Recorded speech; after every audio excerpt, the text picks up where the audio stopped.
सबके सुनाई ये बापू सहित सतनावा मिललया सतनावा पहिला बार ओ सबके सुनाई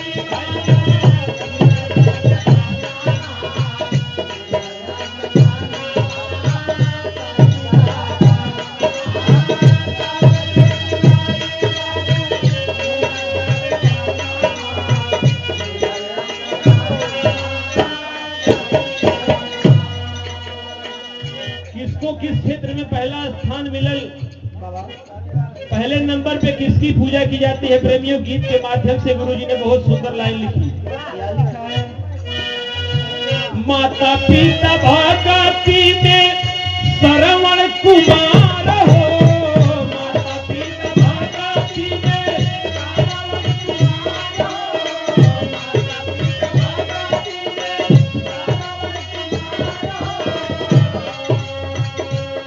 क्या कोई बेटा अपने महतारी बाप का सेवा करी। बाबू श्रवण कुमार जैसन बेटा अपने माँ बाप के अंधी अंधा के बिठा के कांवर के अंदर। प्रेमियों सोचो आजकल लड़का होतन तो क्या करते, लेकिन उस बेटे की उपमा सिर्फ नाम ही इस दुनिया में रह जाता है। दोस्तों हर लम्हा रंग लाता है, गुजर जाने के बाद इंसान याद आता है चले जाने के बाद।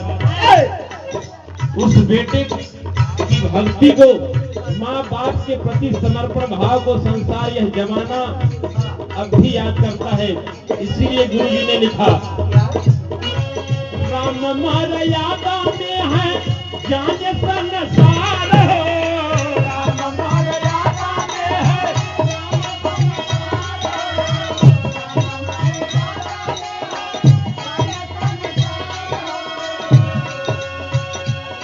अरे बाण विद्या में है परकारी का जमाना, बाण विद्या में है परकारी का नौजवाना मिललया सताना पहिला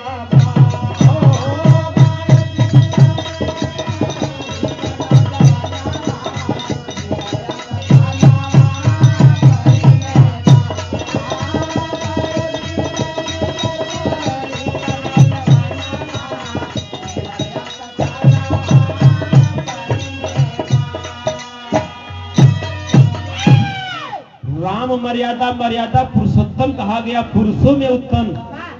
RAM right action man at every time, सही समय पे सही व्यक्ति काम करने वाला वो व्यक्ति थे राम, जिसको मर्यादा पुरुषोत्तम कहा गया। प्रेमियों आज राम तो रोज तुलसीदास का रामायण हुई, चौपाई हुई, 24 घंटा अखंड हुई।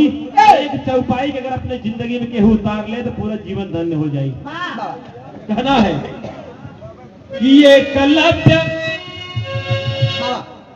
बाटे गुरु भगति में पहिला, एकलव्य बाटे गुरु भगति में पहिला, एकलव्य बाटे गुरु भगति में पहिला। नमवा गणेश जी का सेवतन में पहिला, नमवा गणेश जी का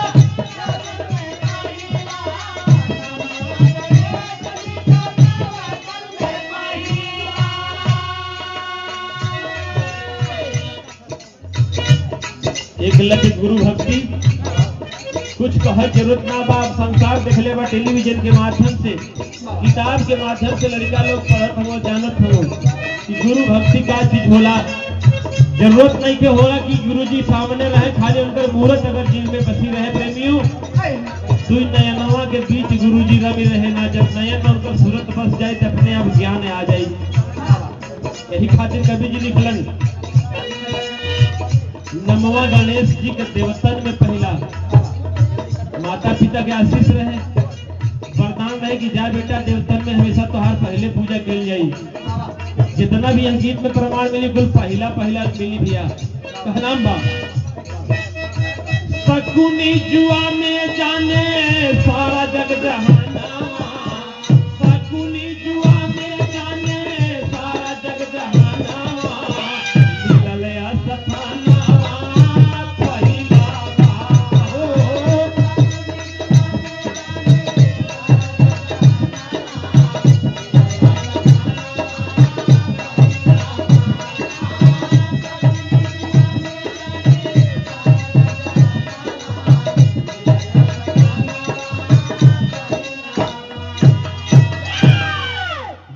संगीत के माध्यम उत्तर प्रदेश के धरती, बिहार के धरती गीत संगीत के माध्यम आज कुछ गीत में दम होला, कुछ ज्ञान में दम होला जो आज तक कायम है। ये परंपरा प्रेमियों, वरना बिरहा ऑर्केस्ट्रा के सामने आज के जमाने में किस सूरत पर भैया। लेकिन कुछ ऐसा चीज हमारे लोग लोकगीत, चाहे लेडीज कलाकार हो चाहे जेंट्स कलाकार, हमारे लोग पूरी कोशिश रहेला कि आप लोग कुछ सीख के कुछ तो ज्ञान लेके जाए। कहना मतलब धूम तत्व कैसे में तभी सूरत होगा। कहना बाप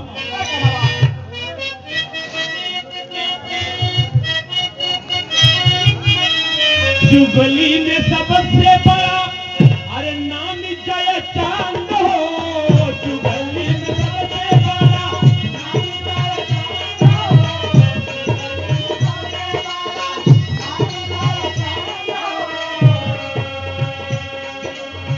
नीति में चाणक्य जी का नमवा फूलंद हो, नीति में चाणक्य जी का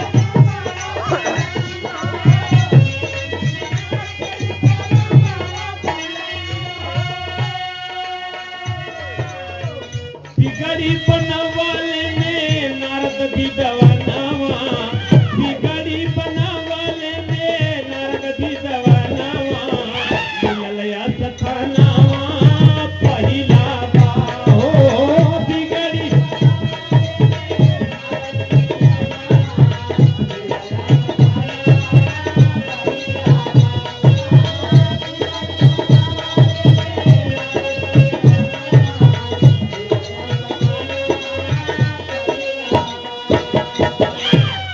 लोगन के अंदर एगो मान्यता बा गुड्डू भैया, एगो भरम बा कि नारद जिस दिन केहू के न पावे हड्डी फेंक दे कुकुर लड़ावे। अगर इतिहास खोल के देखबा, वेद पुराण देख के अगर खोज के देखबा तो उस समय मोबाइल वायरलेस टेलीफोन के सुविधा ना रहे। नारद बाबा जैसे ब्रह्मज्ञानी ब्रह्मा के पुत्र रहले मां, जानला कि कब्बो केहू का काम बिगड़ेला लोग चाहे जबर कहे उनके बारे में। अगर यह कुछ गलत होत बा तो जाके अगले के तुरंत बतावे कि ऐसा होखे वाला बात, सावधान हो जाए। कहे के मतलब कबो चुगली ना कइले, झगड़ा ना लगले, हमेशा बिगड़ल काम बनावे। कहना बा अगले लाइन में कवि जी प्रमाण में लिखले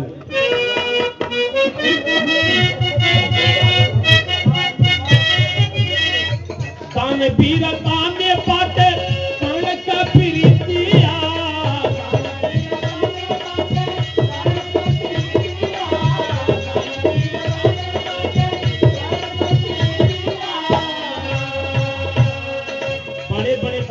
प्रेमियों राजा हरिश्चंद्र बीबी दधीच, लेकिन ये लोग दानी हुए, लेकिन दानवीर इसे कहा जाता है कि दानियों में वीर यानी योद्धा, जिसका दर्जा पहला स्थान सिर्फ कर्ण को जाता है। प्रेमियों सतीजन में सावित्री के दाने ले जगा दिया हो, सतीजन में सावित्री के दाने ले जगा दिया।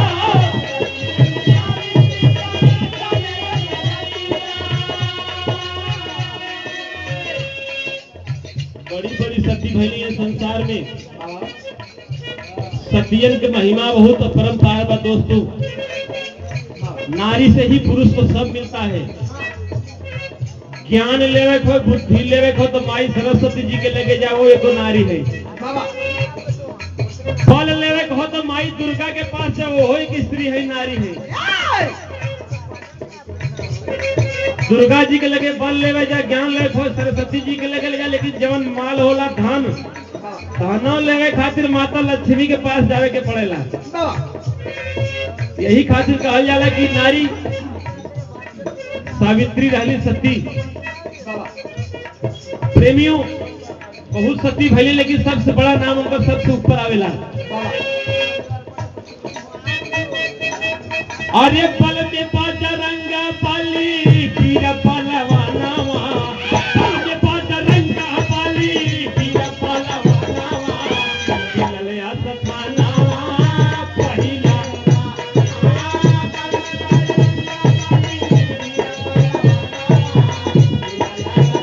ये लालियो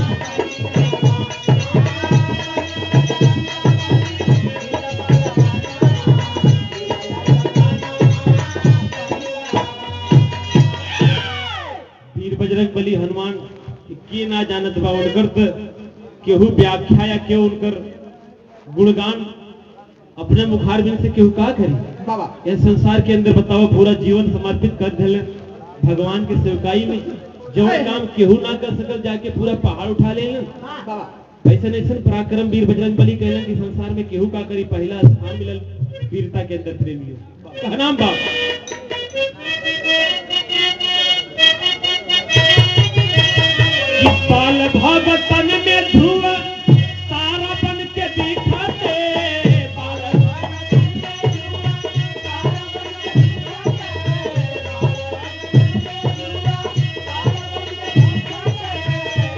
मित्रता में श्याम यशु सामाजी को लिखाते मित्रता में श्याम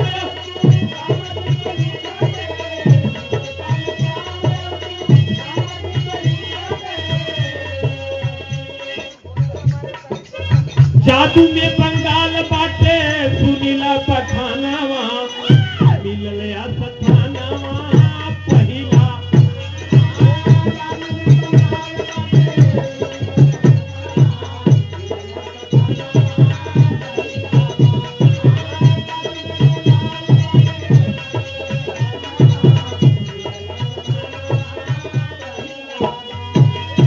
बंगाल जैसा जादू कहीं रहल ना संसार में बाबा जैसन की बंगाल मशहूर रहे जादू में यही खातिर ओके पहला स्थान दिहल गया अगले लाइन में प्रमाण मिलल का कि भाई में भरत जी के अरे नाम सबसे ऊंचा भाई में भरत जी के नाम सबसे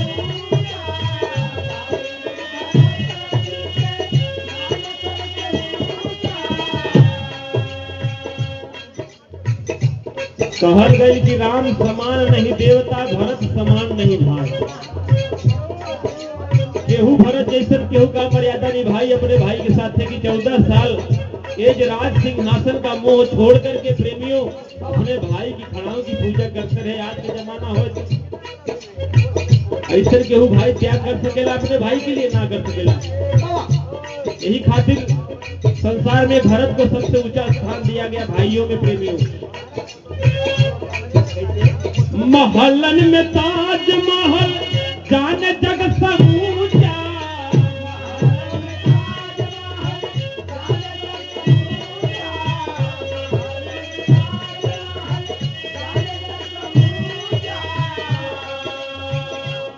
अमर प्रेम की निशानी आगरा में ताजमहल देख लो होगा जमुना जी के किनारे केहू का ऐसे निशानी बनाई प्रेम में कि साला दुनिया के 7 अजूबा में एक अजूबा बन गए खाली एक प्रेम के लिए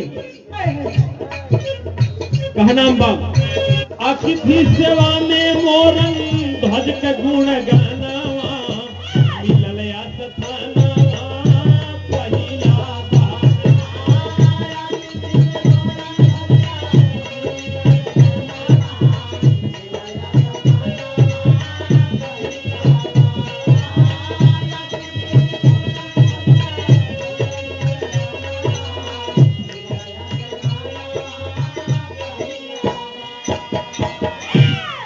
तोहरे घरे मेहमान ही है तो कोनो फरमाइश ना करेले ना तो केहू जल्दी पूछे भैया का खाइबा अब तो रिवाज चल गए भैया ठंडा लोगे कि गरम क्या बात जमाना इस ना रहे भगवान श्री हरि स्वयं विष्णु जी आज मोरन ध्वज के दरवाजे पे गए प्रेमियों दोनों प्राणी से पूछने की प्रभु मोरन ध्वज उनकर पत्नी बताइए आप हमारे अतिथि हैं आपकी मैं क्या सेवा करूं आज अपने सगे बेटवा की काट के चढ़ा देना उनके पका के खिया देना ऐसा के अतिथि की सेवा आज के जमाने में कर सकता है कोई नहीं करेगा प्रेमियों आखिरी लाइन में प्रमाण मिलेगा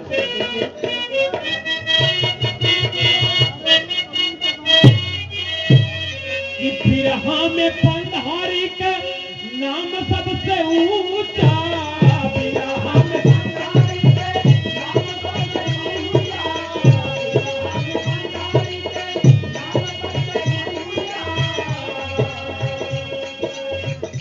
पंधारी चचा के नाम लगभग बिरहा में गुड्डू भैया सब गवैया जानत हो पंधारी चचा का ना तो केहू कौनो रिकॉर्ड धैले बा न उनकर कौनो किताब बा न कौनो कैसेट बा।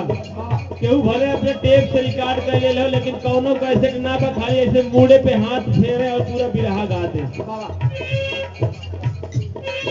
हमें आप लोग के अनुभव बताई कि पंधारी चच्चा के हम लगभग 8 साल के उम्र में देखली। पंधारी चच्चा जौने दिन बहुगुणा नेता खत्म भइले वही दिन बिरहा रहे, केहू ना गले रहे, वही दिन मरले, वही दिन पंधारी चच्चा रात को उनकर कांड गा दे।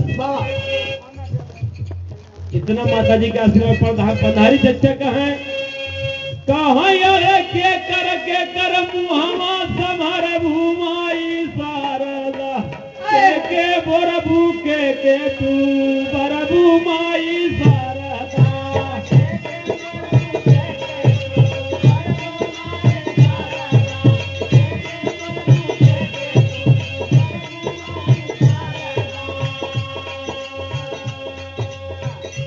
विश्वास जरा हम तो ना कही, लेकिन हमारे दत्ता लोग बताओ कि इतना बरदानी आदमी के झूरा अगर पलट रहा है तो ऐसे गीत गावे तो सवेर तक देते भैया पानी बरसे लगे। पंधारी चच्चा में इतना माई जी के कृपा रहे। कहीं बांध के लंगोटावा कूदे हैं दोनों भैया।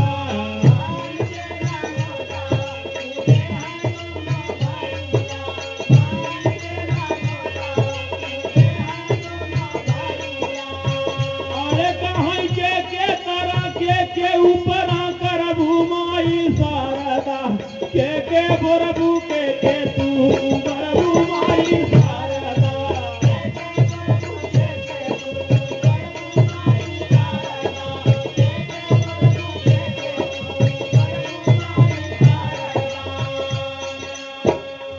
यही खातिर कहल गई कि बिरहा में पंधारी के अरे नाम बाटे पहिला। सही कहल जेडी कवि के काम बाटे पहिला। सही कहल जेडी कवि के काम बाटे पहिला। सही कहल जेडी कवि के काम बाटे पहिला। हाँ गावेले सुरेश गुरु के मान के रचनावा